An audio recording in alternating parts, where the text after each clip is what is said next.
Hello, curious minds. Welcome to Nerdy Niche. The place where learning is fun, fast, and a little bit nerdy. Make sure you hit the subscribe button and ring the bell icon. क्योंकि हर lecture में आपको मिलेंगे cool facts, practice worksheets, and the things you didn't know you needed to know. So let's get into it. आज का जो हमारा lecture है, that is lecture number 4. But ये न्यूट्रिशन इन ह्यूमंस का पार्ट 2 है. Part 1 is in lecture number 3. अगर आपने लेक्चर नंबर 3 नहीं देखा है तो make sure you visit the description box. वहां आपको लेक्चर नंबर 3 की लिंक मिल जाएगी. वो देखना बहुत इंपॉर्टेंट है. आज के लेक्चर में हम डिस्कस करने वाले हैं liver, pancreas, small intestine and large intestine को. कल हमने क्या क्या डिस्कस किया था? कल हमने डिस्कस किया था alimentary canal, mouth, buccal cavity, oesophagus and stomach को. इन्हीं के कुछ फंक्शन, इन्हीं के कुछ एंजाइम्स. आज हम लिवर से स्टार्ट करेंगे. What is liver? किसी को कुछ पता है लिवर के बारे में? बताइए, लिवर के बारे में किसी को क्या पता है? लिवर क्या है? लिवर एक ऐसी ऑर्गन है जो कि डाइजेस्टिव सिस्टम का पार्ट है. ठीक है, ये कहाँ सिचुएटेड है? ये आपके एब्डोमेन में सिचुएटेड है. कहां पर? एब्डोमेन में. एब्डोमेन में कहां? Right side. कहां? Right side. अब बोलो मैम, ये नाम आज हमने पहली बार सुना है. कई बच्चों ने आज पहली बार सुना होगा. एब्डोमेन यानी बिलो चेस्ट. ठीक है, आपके टमी एरिया को बोल सकते हैं. ठीक है, बिलो चेस्ट से अबव थाई एरिया तक वो आपका एब्डोमेन कहलाता है. ये एब्डोमेन कैविटी भी कहलाती है. यहां पर ही हमारा लिवर क्या होता है? सिचुएटेड होता है. ठीक है, ये रेडिश ब्राउन कलर का होता है. इसके अंदर ये हम कुछ देख पा रहे हैं जिसे हम कहते हैं गॉल ब्लैडर. गॉल ब्लैडर का काम होता है बाइल जूस को सीक्रेट करना. किसको? बाइल. अब इसके फंक्शन के बारे में अपन धीरे धीरे पढ़ेंगे. ये किससे कनेक्टेड है? एक कॉमन बाइल डक्ट से, जो कि बाइल जूस को रिलीज करती है. ठीक है, यहां पर एक चीज आपको समझनी है कि बाइल जूस लिवर का मेन फंक्शनिंग यूनिट कह सकते हैं. इसके अलावा भी इसके कई सारे फंक्शंस हैं. वो सारे फंक्शंस अब अपन आगे पढ़ते जाएंगे. ठीक है, चलिए इसमें अब हम क्या देखेंगे? इसमें हम स्टार्ट करते हैं लिवर से. ठीक है, लिवर में क्या सीक्रेट करता हुआ दिख रहा है आपको फ्लो चार्ट में? Bile juice. Bile juice is a yellow colour enzyme. Yellow colour enzyme. ठीक है, what is its function? Emulsification of fat. What is emulsification of fat? जैसे देखिए, बड़े बड़े ग्रैन्यूल्स हैं फैट के, इनको छोटे छोटे पीसेस में ब्रेक करना. ठीक है, छोटे छोटे पीसेस में ब्रेक करना, इसको क्या कहते हैं? इमल्सिफिकेशन ऑफ फैट कहते हैं. क्या कहेंगे? Emulsification of fat. तो यहाँ पर बाइल का काम होता है इमल्सिफिकेशन ऑफ फैट करना. इसलिए कई बार जब आप बीमारी देखेंगे लिवर की, तो उसमें आप देखेंगे कि जॉइंटिस इज वेरी कॉमन, है ना? जॉइंटिस में क्या होता है? आपकी बॉडी येलोइश टर्न होने लगती है. क्यों? बाइल जूस के सीक्रेशन से. ठीक है, यानी अगर लिवर प्रॉपरली फंक्शन नहीं करेगा तो बाइल जूस आपकी बॉडी में सीक्रेट होगा, जो कि आपकी बॉडी के लिए क्या होता है? हार्मफुल होता है. ये इसी को आम भाषा में हम क्या कह सकते हैं? पीलिया भी कह सकते हैं. क्या कह सकते हैं? पीलिया. ठीक है, तो बाइल जूस, जैसे मान लीजिए अब मैल फंक्शनिंग हो रही है लिवर की, तो उसके दौरान डॉक्टर आपको क्या सलाह देता है? कहता है खूब अच्छा घी खाओ, पनीर खाओ, मसाले वाला खाना खाओ, मोमोज खाओ. बोलता है? नहीं बोलता ना. क्या बोलता है? डॉक्टर आपसे कहता है तेल बंद, घी बंद, मसाले बंद. बोलो डॉक्टर, ऐसे कैसे चलेगा बिना मोमोज के और चटनी के? अरे पीलिया हुआ है भाई. इसमें एक्चुअल में होता क्या है कि जो फैट होता है, फैट पचाने की जो लिवर की क्षमता होती है ना, वो कम हो जाती है. लिवर उतना फैट पचा नहीं पाता. इस वजह से उस दौरान डॉक्टर आपको सलाह देता है कि लिवर पर ज्यादा जोर ना पड़े और बाइल जूस आपकी बॉडी में सीक्रेट ना हो, इसलिए आप फैट कम से कम क्या करें? हाँ, इनटेक करें. गुड. ठीक है, तो इट सीक्रेट्स बाइल. ठीक है, सबसे पहला फंक्शन क्या हो गया? It secrets bile which help in digestion of fat. ठीक है, दूसरा काम है ये फिल्टरेशन ऑफ ब्लड करता है.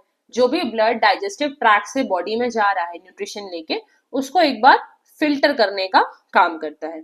तीसरा काम ये क्या करता है?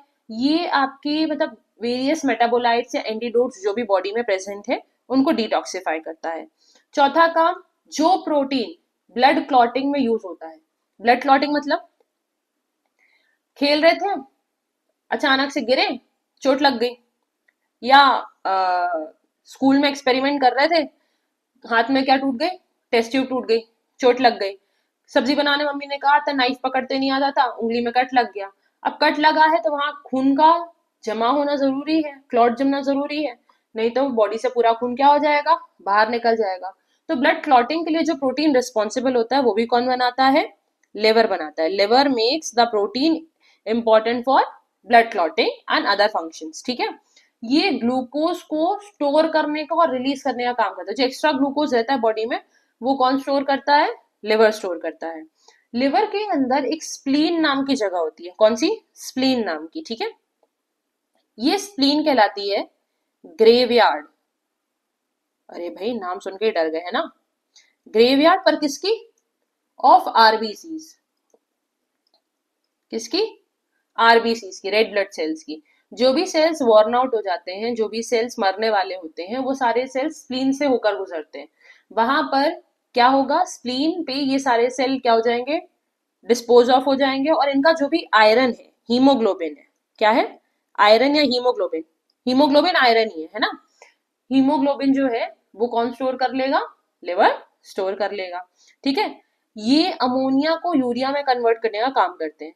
अब अमोनिया और यूरिया की अगर बात हुई है तो फॉर्मूला तो बनता है ना। अमोनिया का फॉर्मूला किसको पता, अरे भाई मुझे पता, ठीक है, मैं बताने का काम करूंगी क्योंकि मैं टीचर हूं। NH3 नाइट्रोजन और ये हाइड्रोजन है, ठीक है। और यूरिया का फॉर्मूला NH2CO NH2, ठीक है, ये यूरिया का फॉर्मूला है। तो क्या काम करता है लिवर, अमोनिया को यूरिया में कन्वर्ट करने का काम करता है। समझ में आया, गुड, ठीक है। इसके बाद हम क्या देखेंगे, हम देखेंगे पेनक्रियास। पेनक्रियास कहाँ होते हैं, पेनक्रिया जस्ट बिहाइंड स्टमक होते हैं, ठीक है, जस्ट बिहाइंड स्टमक होते हैं, थोड़ा सा लोअर साइड पे होते हैं, ठीक है। ये लीफ लाइक ऑफ स्ट्रक्चर दिख रहा है ना, लीफी स्ट्रक्चर दिख रहा है आपको, थोड़ा सा दिख ही रहा होगा यार, देखो ना, ये लीफ टाइप ऑफ स्ट्रक्चर दिख रहा है ना,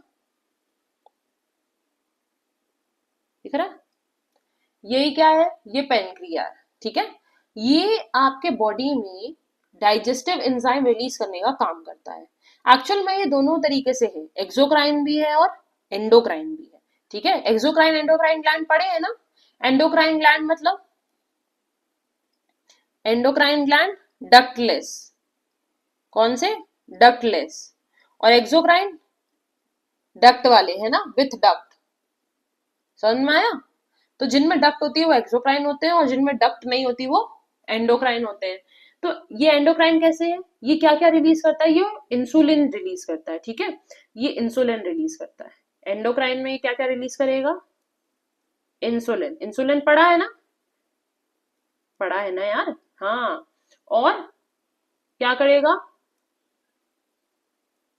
ग्लूकाकोजिन, ठीक है।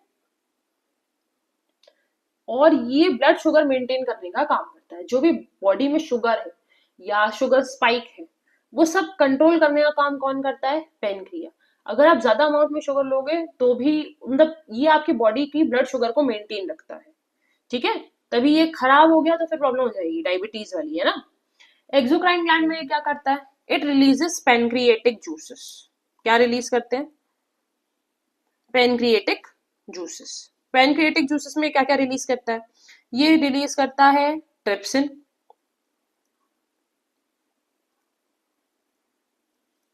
देन अमाइलेज एंड लाइपेज, ठीक है। ये मेजर वाले, और भी करता है पर ये तीन मेजर है। ट्रिप्सिन का काम डाइजेशन ऑफ प्रोटीन, ठीक है। देन अमाइलेज का कार्बोहाइड्रेट, ठीक है। और लाइपेज का लिपिड, लिपिड यानी फैट क्या, फैट। ट्रिप्सिन का काम प्रोटीन डाइजेशन, अमाइलेज का काम कार्बोहाइड्रेट और लाइपेज का काम फैट, ठीक है। ये तीनों को डाइजेस्ट करने का काम कौन करता है, पेनक्रिया करता है। पेनक्रियाज की अगर अपन फंक्शनिंग देखें तो pancreas, trypsin digestion of protein, lipase digestion of emulsified fat, जो फैट छोटे छोटे पार्ट में बाइल जूस ने तोड़ दिया था, और अमाइलेज, अमाइलेज में डाइजेशन ऑफ स्टार्च या फिर कार्बोहाइड्रेट। ये पूरा फंक्शनिंग किसकी होती है? पैनक्रियाज की। कहां पर कर रहे होंगे ये? कहां कर रहे होंगे? जब हमारा जो खाना होता है वो स्टमक से नीचे आ रहा होता है, ठीक है? कहां पे आ रहा होता है? स्टमक से नीचे आ रहा होता है। उस पोर्शन में कौन काम करता है? दैट इज हमारा, हाँ, पेनक्रियाज, ठीक है? ये सब काम उसके बाद हो रहा है, स्टमक के बाद हो रहा है, इसलिए स्टमक के बाद पढ़ाया, ठीक? गुड। नाउ इसके बाद अब खाना कहाँ जाएगा? अब स्मॉल इंटेस्टाइन में जाएगा। कहाँ जाएगा? स्मॉल इंटेस्टाइन में, ठीक है? डिडेनम में अब हमने क्या पढ़ा था? ये देखिए, यहां से खाना आया कहाँ? डिडेनम में। डिडेनम से अब ये ज्वाइन होकर कहाँ जा रहा है? स्मॉल इंटेस्टाइन में। स्मॉल इंटेस्टाइन लगभग लगभग एक ह्यूमन एडल्ट में 20 फीट अप्रोक्स होती है। कितने फीट होती है? 20 फीट, ठीक है? 20 फीट अप्रोक्स होती है। कितनी लंबी हो गई, ठीक? और ये आपकी साइड होती है जहां पर सबसे ज्यादा एब्जॉर्प्शन होता है। अब एब्जॉर्प्शन कैसे होता है? एक तो 20 फीट लंबी क्या है हमारी? ऑलरेडी स्मॉल इंटेस्टाइन है। इस स्मॉल इंटेस्टाइन के अंदर you will find plenty of finger like projections. कुछ ऐसे ऐसे प्रोजेक्शंस आपको दिखने के लिए मिलेंगे, ठीक है? ये प्रोजेक्शंस क्यों होते हैं? ये सरफेस एरिया बढ़ा देते हैं एब्जॉर्प्शन का। इन्हीं फिंगर लाइक प्रोजेक्शन के अंदर कैपिलरीज है। कैपिलरीज यानी ब्लड वेसल्स। क्या है? ब्लड वेसल्स प्रेजेंट है। तो ये ब्लड वेसल्स क्या करेंगे? डायरेक्शन, जो भी खाना अभी तक पचा है वो सारे न्यूट्रिशन को एब्जॉर्ब करने का काम कर लेंगे इन फिंगर लाइक प्रोजेक्शन में। जैसे मैं आपको एक विलाई का अगर डायग्राम बनाऊं तो देखेंगे कि जैसे ये एक विलाई है, ठीक है? It is a villi. इस विलाई के अंदर you will find there are arteries and there are veins, ठीक है? ये वेन्स भी हैं और ये आर्टरीज भी हैं। तो ये डायरेक्टली क्या करती हैं? ये फूड एब्जॉर्प्शन का काम करती है। यहाँ पर जो भी फूड इससे होके गुजरेगा वो सारा इस विलाई के अंदर एब्जॉर्ब हो जाएगा। आप देखिए, अगर ये फ्लैट होता तो एरिया इतना सा होता, पर क्योंकि ये फिंगर लाइक में है तो एब्जॉर्प्शन हर जगह से हो रहा है। तो ये मेजरली एब्जॉर्प्शन बढ़ाने के लिए होता है, ठीक है? इनके अंदर विलाई प्रेजेंट होती है। अब जो ये पूरा स्मॉल इंटेस्टाइन है ये 3 पार्ट में डिवाइडेड है, डिडेनम, जेजुनम एंड इलियम, ठीक है? Duodenum, jejunum and ileum. Middle portion जो रहता है उसे जेजुनम कहते हैं, एंडिंग पोर्शन जो रहता है उसे इलियम कहते हैं, और जहां से स्टमक अटैच्ड है उसको डिडेनम कहते हैं। इलियम लार्ज इंटेस्टाइन में जाके अटैच होती है, डिडेनम स्टमक में होता है, और जो बीच में है वो जेजुनम है, ठीक है? जेजुनम, सॉरी, ठीक है? आया समझ में? तो जो इंटरनल सरफेस होती है उसमें फिंगर लाइक प्रोजेक्शन होते हैं जिनको हम क्या कहते हैं? विलाई कहते हैं। A common pancreatic duct from the pancreas and liver open in duodenum. मैंने बोला था स्टमक के बाद में वो रिलीज होते हैं। And most of the chemical digestion and absorption take place in small intestine. यहाँ पर ही डाइजेशन एंड एब्जॉर्प्शन का काम होगा। डाइजेशन एंड, अब देखिए, इंजेशन कहाँ हुआ? माउथ में, ठीक है? डाइजेशन एंड एब्जॉर्प्शन, डाइजेशन हुआ स्टमक और स्मॉल इंटेस्टाइन में। एब्जॉर्प्शन कहाँ हुआ? एब्जॉर्प्शन हुआ हमारे स्मॉल इंटेस्टाइन के अंदर। और अब इजेशन होगा। इजेशन कहां से होगा? From large intestine. Yes, large intestine के 3 पोर्शंस होते हैं, ठीक है? ये जो पोर्शन आप देख रहे हैं इसे अपन यहां से देखिए, यहां पर क्या हुआ? यहां पर हमारी स्मॉल इंटेस्टाइन इसमें अटैच हुई है। यहां पर जो ये पोर्शन है, ये वाला, ठीक है, इसको हम कहते हैं असेंडिंग कॉलम। क्या कहते हैं? Ascending column, ascending colon, colon, ठीक है? जो ये बीच का पोर्शन है इसको हम कहते हैं ट्रांसवर्स कॉलन।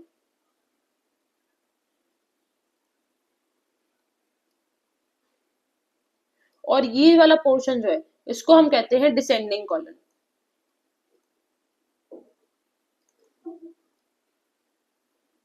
ठीक है? जितना भी वेस्ट मटेरियल आफ्टर एब्जॉर्प्शन, जो भी मटेरियल रह गया है, ये पूरा मटेरियल कहाँ जाता है? लार्ज इंटेस्टाइन में। ये अनलाइक स्मॉल इंटेस्टाइन इतनी बड़ी नहीं होती पर बड़ी होती है, ये लगभग 5 फीट लंबी होती है, ठीक है। ये एडल्ट्स के जो मतलब ये इसका जो रीजन है ये बहुत ज्यादा मतलब डायामीटर में बड़ा होता है, ये डायामीटर में स्मॉल इंटेस्टाइन के कंपैरिजन में बड़ा होगा। इसके दो रीजन होते हैं, एक होता है कॉलन और एक होता है रेक्टम, ठीक है। ये पूरा कॉलन रीजन चल रहा है और ये आ गया आपका रेक्टम पोर्शन, ठीक है। रेक्टम पोर्शन अबाउट 1.5 मीटर बड़ा होता है और बाकी सब में सॉरी 10 मीटर बड़ा होता है, 10 सेंटीमीटर, ठीक है। और ये अबाउट हर एक कॉलन 1.5 मीटर का बड़ा होता है, ठीक। इन कॉलम्स में क्या होगा, इन कॉलम्स में मेजरली अब क्या हुआ, जब खाना पूरा गया तो इसमें बहुत सारा वाटर अवेलेबल था। क्या था, वाटर अवेलेबल, ठीक है। जब खाना स्टमक में आया, स्टमक के बाद इतने सारे एंजाइम रिलीज हुए तो इसमें लिक्विड फॉर्म क्रिएट हो गया। तो इस लिक्विड फॉर्म से ज्यादा एक्सेस वाटर को जो एब्जॉर्ब करने का काम है ये असेंडिंग कॉलन, ट्रांसवर्स कॉलन और डिसेंडिंग कॉलन करता है। तो जब ये पूरा डाइजेस्टिव वेस्ट हमारे असेंडिंग कॉलन में आता है तो ये लिक्विड फॉर्म में होता है, ठीक है। देन यहाँ ट्रांसवर्स में ये सॉलिडिफाई होना स्टार्ट होता है और डिसेंडिंग कॉलन में ये सेमी सॉलिड फॉर्म में आ जाता है, ठीक है। तो इनका मेजर काम क्या होता है, इनका मेजर काम बस वाटर एब्जॉर्प्शन का होता है। ये क्या करते हैं, वाटर एब्जॉर्प्शन को कर लेते हैं। यहाँ पर सबसे ज्यादा पूरे डाइजेस्टिव सिस्टम में सबसे ज्यादा यूजफुल बैक्टीरिया अगर कहीं पाए जाएंगे तो वो यही पाए जाते हैं, ठीक है। ये house of many useful bacteria भी कहलाता है। Rectum opens to outside of anus. अब यहाँ पर देखिए आप, यहाँ रेक्टम कहाँ ओपन हो रहा है, rectum is opening eight anus, ठीक है। इस पोर्शन को अपन क्या कहते हैं, एनस कहते हैं। Anus is the opening of opening नहीं, एंडिंग ऑफ एलिमेंट्री कैनाल, ठीक है। एलिमेंट्री कैनाल की ओपनिंग स्टार्टिंग कहलाता है माउथ और एंडिंग कहलाता है एनस, ठीक है। Anus have internal and external anal sphincters, ठीक है, जो कि आउटसाइड की तरफ ही क्या कर रहे हैं, फीसीज को पुश कर रहे हैं, ठीक है। इंटरनल नहीं होगा, क्या पुश किस तरफ होगा, आउटसाइड, ठीक है, आउटवर्ड पुट्स होगा। तो ये स्फिंक्टर्स ही उसको परफॉर्म करते हैं। आया समझ में? आई होप आपको पूरा डाइजेस्टिव सिस्टम समझ में आया होगा। एक एक चीज मैंने बहुत डिटेल में समझाने की कोशिश की है। अगर आपको समझ में आया तो please like, share and subscribe. अपने दोस्तों को बोलिए मेरे वीडियोस देखें, क्योंकि आपके लाइक, आपके कमेंट्स मुझे मोटिवेटेड रखते हैं। Thank you so much. Keep studying and solve the worksheet given in the description. Thank you. Have a nice day ahead.